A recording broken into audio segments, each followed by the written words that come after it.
Hello and welcome to the Quiver channel. I'm Jason, your host. And we're going to take a journey up into Bentilee. I've only visited there a couple of times, and the last time was pretty stressful because there was an issue with my Quingro.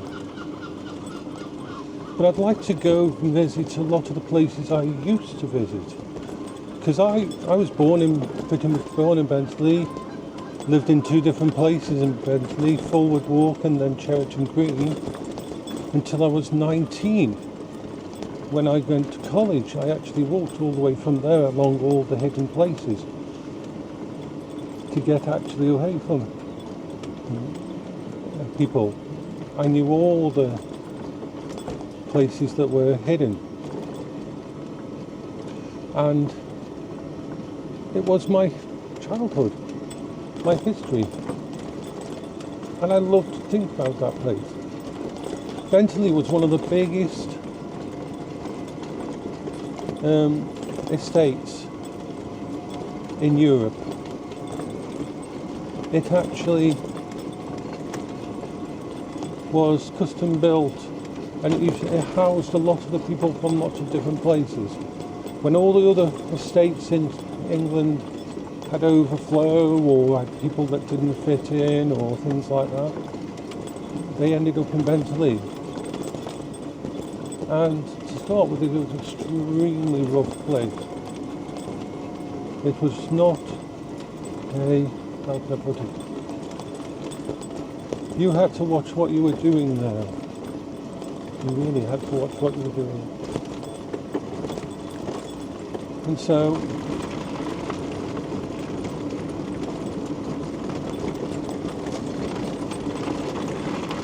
it was a really nice community because you couldn't rely on the police or anything, so everybody relied on each other. And yes, there were gangs, yes, there were issues, but people actually banded together, because that's what happens when you're in those situations. So we're going to head out of Hanley Park and head over towards Bentilee.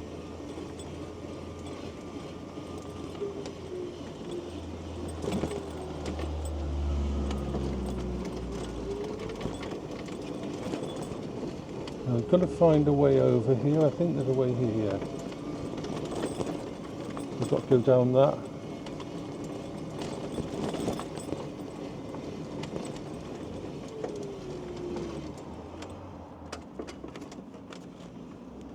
Now, of course, when I'm going on the road, and I always put the light on for visibility.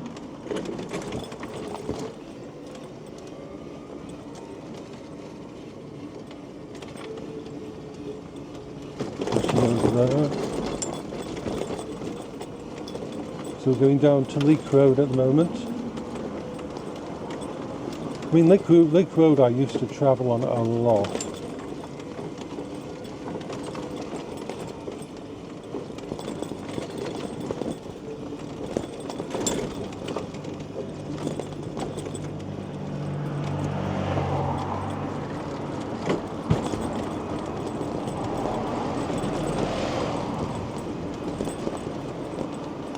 I was a very unusual child.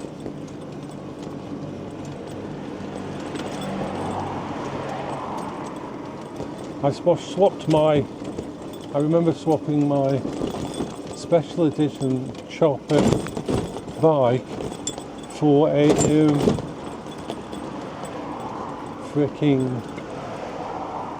what was it? Oh yes, a computer. Well, not a computer, a little console. And my mum was so pissed off because I didn't realise just how much my dad had paid for that special edition chopper with mag wheels. But to me, value was in just how I use things and that. And technology and computers, even back then, it was my, how can I put it? My catnip, my crack cocaine, it was the technology was even before I knew how important it was. Maybe a big light on line doing that.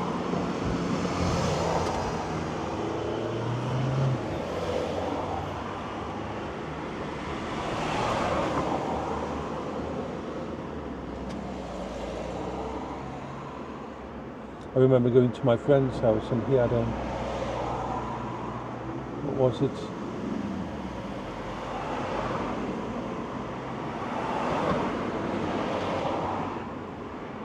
An Amiga 4000. I had an Amiga 500 and this 4000 was like a full-on desktop. He had it set up for music and hacking and everything like that.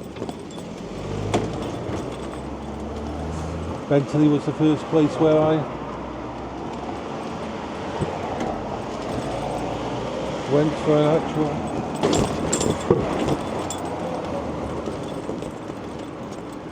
proper LAN party.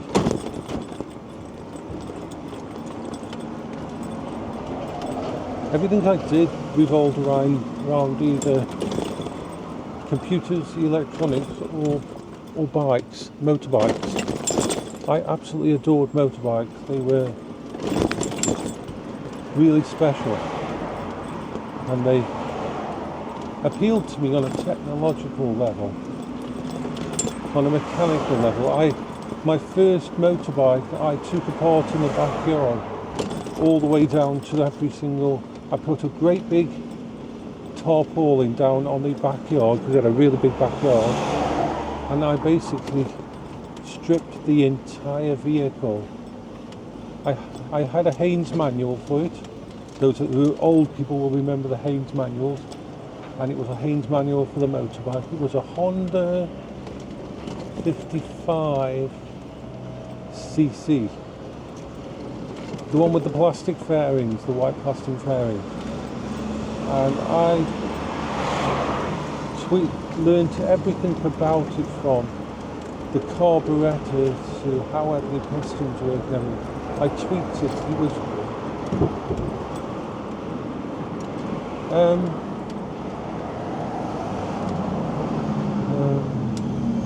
okay, this is going to be an issue.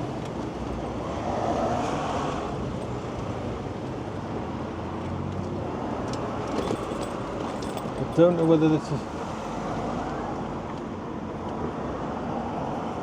I don't know whether I'm doing having enough room here.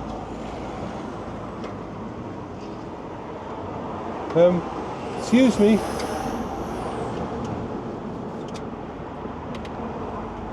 Can you just see if I can?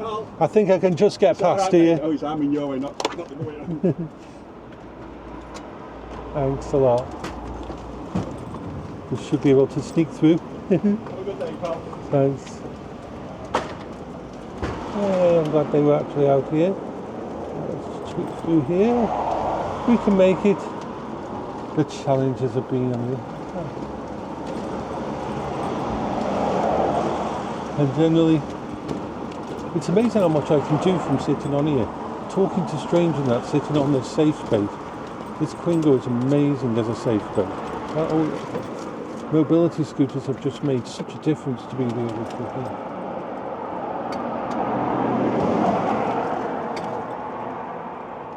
You got to remember, up until about 6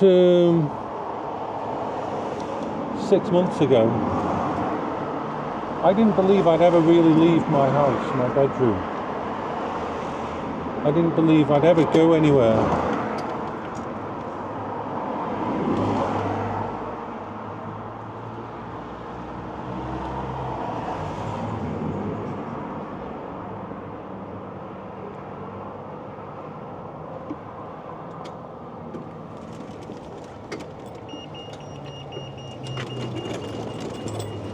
I believed that I would spend the rest of my life in my bedroom in PR, and which isn't bad, and with all my friends online.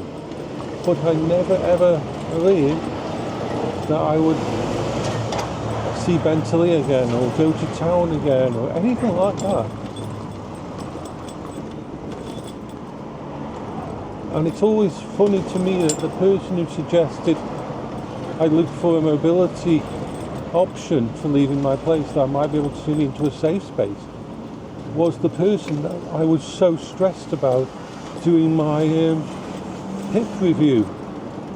It was like this person who I thought would be my opponent thought I would have to prove to them that I was disabled and everything, and I had to be so careful about everything.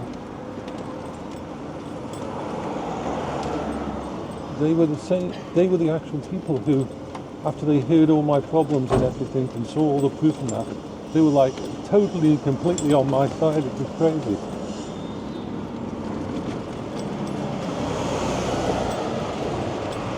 By the end of it, we were talking about dogs and things like that.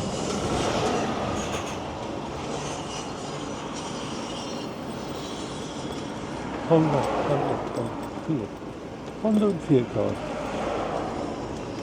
So we're 10 minutes into the ride. We're already almost. So we go along Fleet Road until we hit Limehill Bank, and then we turn right and head into Bentilee, Bentilee Road, all of that.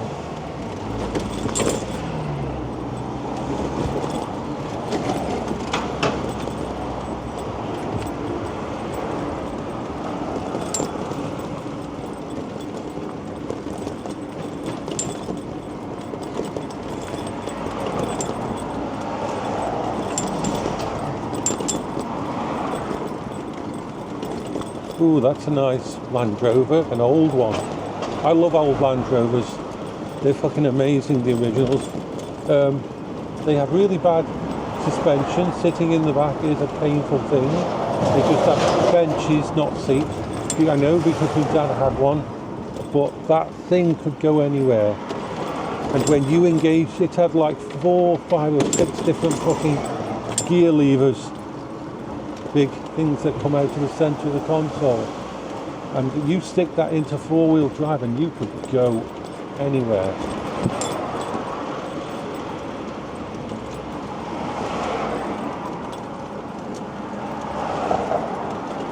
And you could pretty much fix it with just a piece of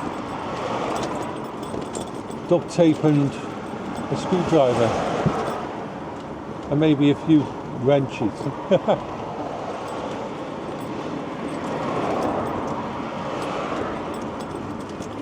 Ramming speed, Mr. Zulu. So yeah, I wanted to go on this ride for a while, but when I leave the house, a lot of things have to be in check. First of all, my brain needs to be focused enough and have enough energy to deal with the actual idea of leaving the house, because it's crossing that boundary. It's going from inside to outside. That's the hardest thing to do. So actually getting from my downstairs and preparing for it and actually leaving, that's the first hurdles. But beyond that, there's lots of hurdles like, is my stomach okay? Is my GERD happy enough? Is my bowel contracting enough? Do I need to put on a diaper before I leave? Because if I don't, I might have an accident. Big things happen. When you've had bowel cancer, when you leave the house, you might have to wear a diaper. I mean, there's no shame in that. So,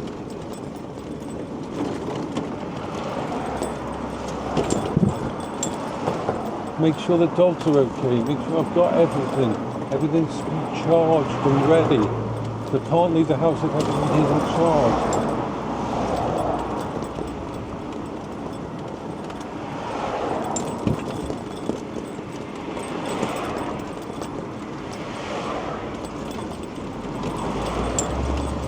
Is my anxiety okay? Do I think I'll be able to make it? You're going to have to take all the stuff off, take off the charge and leave. Make sure the actual Twingo is fully charged.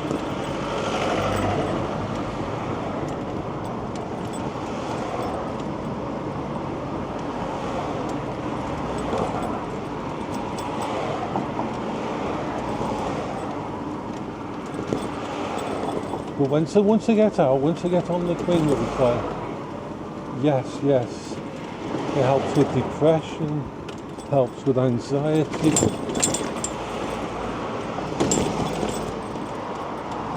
helps with so many things.